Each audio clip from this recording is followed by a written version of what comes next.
For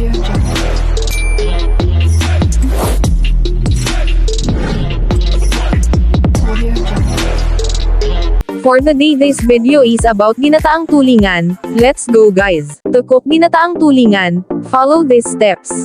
1. Clean and prepare tulingan, mackerel, by removing scales, gills, and innards. 2. Heat oil in a pan, and salt, garlic, onions, and ginger. 3. Add tulingan to the pan. And 4. Pour coconut milk, ginataan, into the pan, and let it simmer for about 10 minutes. 5. Season with salt, pepper. 6. Add chili peppers for extra heat, if desired. 7. Simmer for another 10-15 minutes, until the tulingan is fully cooked, and the flavors had melded together. 8. Serve hot with steamed rice. And enjoy. To cook ginataang tulingan, follow this recipe. This is the end of my video, and I hope you learned something.